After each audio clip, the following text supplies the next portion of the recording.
우려와 걱정이 결국 현실이 되고야 말았습니다. 새벽 기도를 가셔서 이제 오시는 길에 하나 또 엄청난 과속을 하고야 말았습니다. 그런데 그 과속이 어떤 상황을 불러일으켰느냐, 미끄러지면서 가로등을 받고 두 바퀴를 구르면서 전복이 됐어요. 그러다가 결국 두 분이 사망하고 그 얘기 듣고 충격을 받았죠. 그런데 드디어 이 목사님이 사고를 치셨구나. 그래서 그 목사님은 결국 어떻게 됐느냐, 구속됐죠. 그게 제가 마지막으로 들은 얘기입니다. 오늘은 어디에 왔냐면 바로 서울에 위치한 동서울터미널입니다. 이 터미널이 한때 왕좌의 자리를 지키고 있었으나 현재는 쇠퇴했죠. 그 이유가 무엇인지 여러분과 함께 알아보도록 하고, 더불어서 이제 한 번의 잘못된 선택으로 여러 명의 목숨을 앗아간 목사님의 실제 사례 이야기 들려드리겠습니다. 저는 강변역을 나왔고 여기서 횡단보도 하나 건너면 이렇게 동서울터미널이 있습니다. 그런데 지금 보시면 지금 많이 죽었어요. 확실히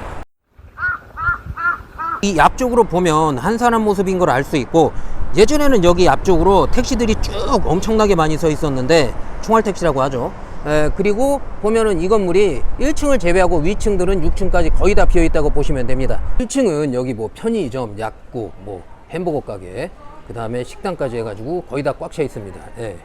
그럼 위층으로 한번 올라가 보도록 하죠. 1층으로 올라왔는데 저렇게 매장이 한 개가 들어와 있고 나머지는 다 공실입니다.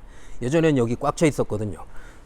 그런데 일단은 오늘 또 실제 사례 이야기 한번 해드릴 건데, 어떤 거냐면, 그런데 이렇게 보니까 이제 리모델링이 시작이 되는 것 같아요. 이게 오래돼가지고 리모델링 하긴 해야 됩니다.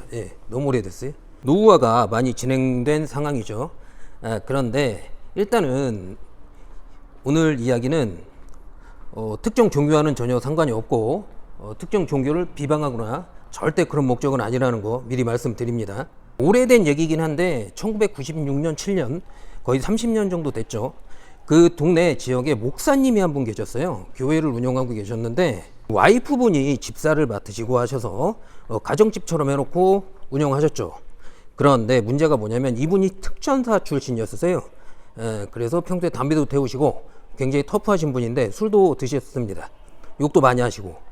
그런데 어느 날 새벽 기도를 가신다고 하셔서 따라 나갔습니다.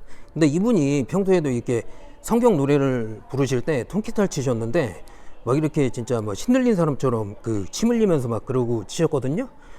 그런데 새벽 기도를 하러 갔을 때도 막 이렇게 막 눈이 뒤집히지면서 막 이렇게 막 소리를 하늘로 두 발을 뻗고 진짜 엄청나게 지르고 그러셨는데, 이제부터가 문제입니다. 이제 새벽 기도를 마치고 오는 길인데 진짜 과속을 얼마나 심하게 하셨냐면 경찰차가 삐뽀삐뽀 하면서 따라올 정도였어요. 그래서 진짜 막 추격전 벌이고 그랬어요.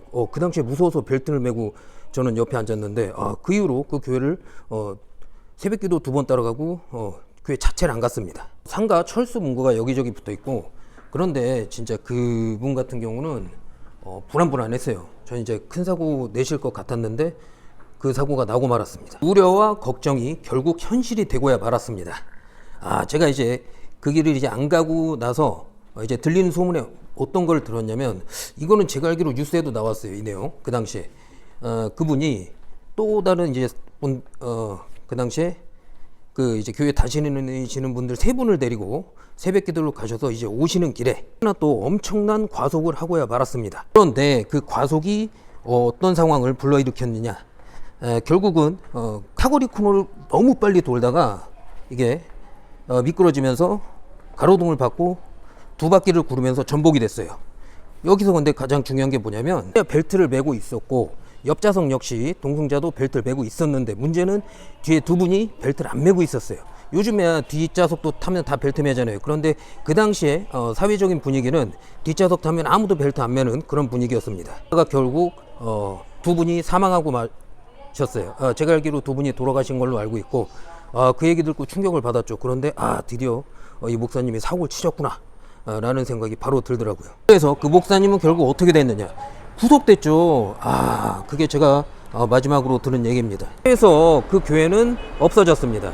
제가 그 교회 이름까지는 공개하긴 그렇고 지역은 말씀드릴 수 있어요. 지역이 어디냐면 동대문구 용두동의 그 시립병원 근처였습니다. 진짜 아니 그냥 과속하지 마시고, 아니 그때 왜 그러셨을까? 진짜 그걸로 스트레스 해소를 하신 건지 모르겠지만, 아니 누군가의 목숨을 걸고 담보로 걸고 하시는 거잖아요, 운전을. 그런 행동을 정말 위험하죠. 그런데 이분 실제 사례 이야기를 왜 했냐면, 예전에는 여기 터미널도 그렇고 고속 터미널도 그렇고 진짜 총알 택시들, 과속하는 택시들이 엄청나게 많았습니다. 뭐 덤탱이는 기본이었고, 요즘에는 뭐 그런 택시들 없겠죠. 설마 아직도 있겠어? 그래서 그 과속 관련해서 진짜 과속은 위험하다, 그 최후를 한번 제가 실제 사례를 통해서 여러분에게 말씀드린. 인포메이션 보면 대부분이 다 비어있죠. 진작에 리모델링을 했어야 돼. 이제 재건축이 조만간 들어갈 것 같습니다. 는 그래도 고속버스랑 시외버스가 같이 다니다 보니까 아직도 사람들이 있긴 있습니다. 그리고 저 건너편으로 테크노마트가 보이죠? 그러면 이제 여기와 반대되는 곳으로 이동해 보도록 하죠. 고속터미널. 고속터미널에 도착했는데 확실히 동서울이랑은 차이가 엄청납니다. 유동인구가 10배는 차이 나는 것 같아. 매장들부터 엄청나게 다양한 매장들이 줄지어 있어요. 진짜 어마무시합니다. 어떻게 이렇게 차이가 나죠?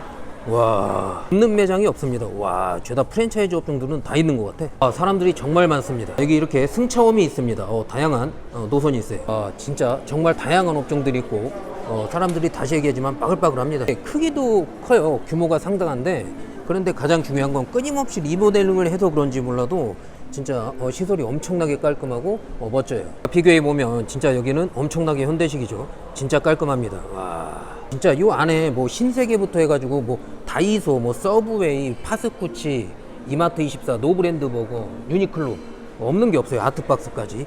그리고 저렇게 복권방만 해도 이 안에 4-5곳은 있는 것 같습니다. 야, 오늘 그냥 저도 연금이랑 로또 한 장 샀어요. 이거 되면 진짜 화끈하게 제가 어려우신 분들을 위해서 많이 돕겠습니다. 제 채널은 완전히 서민 전용 채널입니다.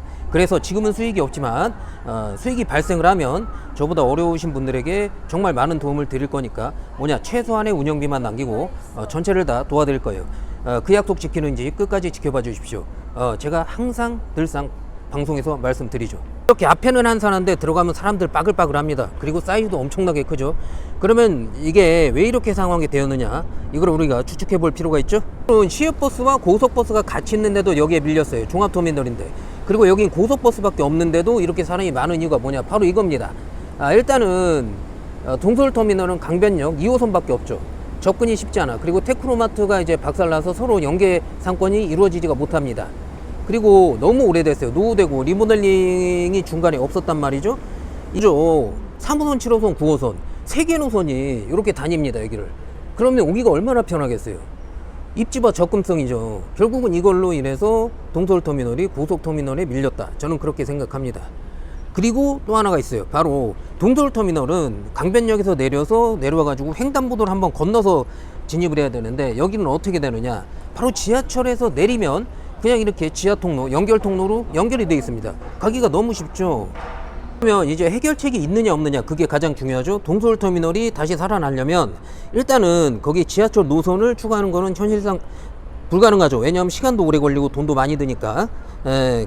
그러면 뭐를 해야 되냐, 리모델링은 무조건 해야 하고, 리모델링을 하면서 이 지금 횡단보도 한 번을 건너오는 걸 없애야 돼요. 그래서 연결 통로를 바로 동서울터미널과 연결시켜서 지하철에 내리면 바로 건너갈 수 있게끔 안 기다리고, 그게 굉장히 클 거라고 저는 봅니다. 사람들은 이렇게 생각할 거라고. 아니, 고속터미널 가면은 3호선, 7호선, 9호선 타고 접근도 쉬운데 가서 뭐 이렇게 횡단보도 안 건너고 안 기다리고 바로 진입이 되니까 얼마나 편하겠어요. 동서울터미널을 가면 한 번 또 건널 때 기다려야 되니까 나 안 기다릴래, 그냥 고속터미널 갈래, 이런 식이 되는 거예요. 그 다음에 고속터미널로 오면 진짜 먹거리가 다 있으니까, 그리고 뭐 이렇게 웬만한 프랜차이즈 매장 다 있잖아. 버거킹, 뭐 아까도 얘기했지만 노브랜드버거, 공차, 베스킨라빈스, 유니클로, 다이소 등등 없는 게 없습니다.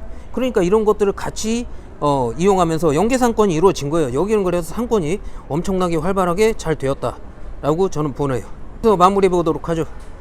오늘도 여러분과 함께 새로운 곳을 둘러봤습니다. 어떠셨나요? 이게 진짜로 이 터미널 같은 경우는 대중교통의 접근성이 이렇게 중요하다는 걸 오늘 저희가 깨달았습니다. 그리고 다음에 우리가 함께 할 현장은 어디냐?